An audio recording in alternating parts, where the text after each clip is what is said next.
Hey guys, so it's time for our last recording of the day, and we're going to have another Dick Racy episode because last night I spent like 15 minutes just laughing as hard as I possibly could, and I think the police almost were called. So I just want to get this down before it's all just lost, or like other ideas come in, or like or I just decide to quit doing this or whatever. So anyway, firstly, I just want to tell you that there's absolutely no similarity between Dick Tracy and Dick Racy, and there's absolutely no similarity between Dick Racy and Dick Tracy either. So contemplate that. And I also want to say that I really appreciate the fan mail I've been getting from you guys, and part of that's just what helps keep the heart going, keep the lungs breathing, and I just wow. And one of them is from Princess, and she's saying that right here, Princess from Kansas, she's saying, David, I keep seeing, every time I look at some sort of flat, two-dimensional object, it seems like I see these two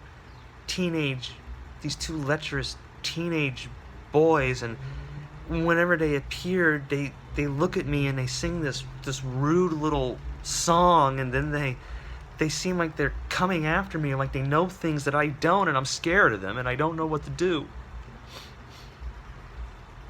And so, after reading this, I realized that, Princess, I think it's time that I told you the story of Helen from Dick Racy. And for, and that's what we're going to talk about today. And for those of you who don't know, Helen is like Dick Racy's friend. And so anyway, we're going to talk about the origins now of Helen. And so this is Dick Racy and Helen. So I want you to imagine, like, okay, so there's like our planet, right? We have a planet and we're on it, and this planet is like somewhere in the cosmos, okay? Because like if you imagine the cosmos must be some complete unit from some perspective, right? And if that's true, we're in one part of it, and since we're in one part of it, that must mean there are other parts of it. So now we're going to go to another part of it, and this is a different part of the same place. Except it's really the same place if you look at it from a high enough perspective, perhaps. But anyway, it's a different spot in the same place. And in this spot, which isn't where we are, there's this little-known star system, okay? And in this star system, there's a little-known planet. Like, this means that even the people in this little-known star system, which no one really knows about either, well, even the people in this star system really don't know about this planet, okay? So this is a little-known planet in a little-known star system, okay? And on this little-known planet, there's this little-known island, okay? So not even the people on this little-known planet really know about this island, okay? So this is a little-known island on a little-known planet in a little-known star system in the same universe as we are, but not in the same place. And what's going on here is that this island, it's not like anything that we have here, but it's basically the equivalent of Lesbos. And I don't know if you know this, but Lesbos comes from the Greek times of the Greeks, where that was the island where all the women Greeks who had any mind or brains or any spunk of originality or independence, that's where they went after they told the rest of Greek society to go fuck themselves. And basically what they did is they went to this island and they became a bunch of lesbians, and they were all having sex with each other and writing some of the best poetry that comes from those Greek times, and particularly in the guise of Sapphos. But anyway, that all said, that's where we get the term lesbian from, is the island of Lesbos. So anyway, and then of course, if that's like, kind of out there for you, I can see that. But just think like, like that little, there's this Wonder Woman thing, and she has this like Paradise Island thing, and that was actually inspired by Lesbos. See, so if you can't deal with the Lesbos thing, just think Wonder Woman's Paradise Island, and that's where this is, kind of. So now we're on this island, okay, and there are only women on this island for the most part, at least that's all we're seeing on the camera right now. And, you know, there may be men somewhere. But anyway, no, I'm serious. But anyway, so now we're there, and there's this council going on, okay? Like, they're all having a meeting, and they're talking to each other, and their senior elder women are there, and they're in this, well, I don't know where they are, because it's so evolved, I can't comprehend it. I don't know if they're in a grotto somewhere, or if they're meeting by a lakeside, or maybe they're in some sort of fancy room, or maybe they're floating in the sky in some sort of force field bubble. It's not really clear, but they're all meeting together, and not one of them looks a day over 29, and some of them are hundreds of years old, okay?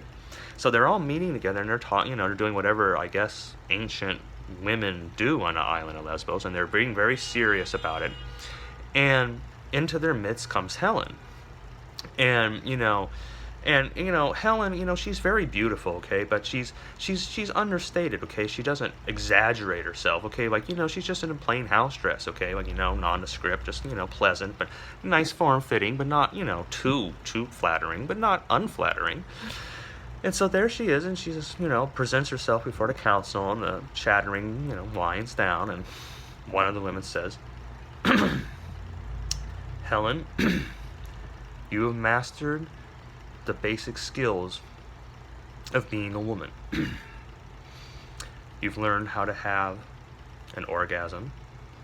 You've learned how to have clitoral orgasms. You've learned how to have G-spot orgasms. You've learned how to have vaginal orgasms. You've learned how to have multiple orgasms. You've learned how to have 30-second orgasms. And you've learned how to have multiple 30-second orgasms. Because of this, we think you may be ready for your first mission. And Helen says, yes, ladies of wisdom. And they say, now, somewhere else in this universe of ours, which that we've all appointed ourselves to be the caretakers of, there is a dimension of lost souls. And quite frankly, Helen, this is the most chauvinistic dimension we've ever seen. As near as we can tell, there never appear to be any women in this world, even though we know they must exist, but they're never seen, thought about, or discussed. And on this world, there are these men, and what they do is they do battle with their dicks, Helen. They take their dicks and use them like swords, or like lightsabers, or even like machine guns. And every day is another contest between their dicks. Now, we've been observing this, and, not because we're fascinated with it, but for the health of the surrounding universe and stars, and we've come to the conclusion that they're absolutely clueless and they completely need our help. They need someone's help. And if we give them this help, the best we think we can hope to accomplish is that they may not hurt themselves as much as they're already going to. So, we don't think there's any possibility of saving them, we just don't want them to be as in much pain as they might be. So, to that extent, we want you to go down to this world, and we want you to make contact with one who seems particularly open and guileless. His name is Dick Racy, and here, we have this picture here of this man, and, oh, is that him? I can save him? No, don't worry, send me over there, I'll take care of him. No, Helen. No, not this man. Now, we have this man, and, oh, is that him? Oh, I love his eyes, he's got such beautiful eyes. I'll go over there, I'll fight for him. No, calm down, Helen. Now, there's also this one. That's him, isn't it? That's him. No, these are your contacts to get on the way to finding him, Helen. This is Dick Racy. Oh. Yes. Now, anyway, you are to find Dick Racy after you make contact with these other three very capable men, and you are to ease his suffering. Are you sure this is... Yes, this is your way, Helen, because if we don't do something, this world is going to explode like an acne pimple, and it's just going to spill and spew all over the face of the universe, and we can't have pimples bursting all over the face of the universe. That's not right. I mean, we're here to protect the universe, and that means that every little thing counts.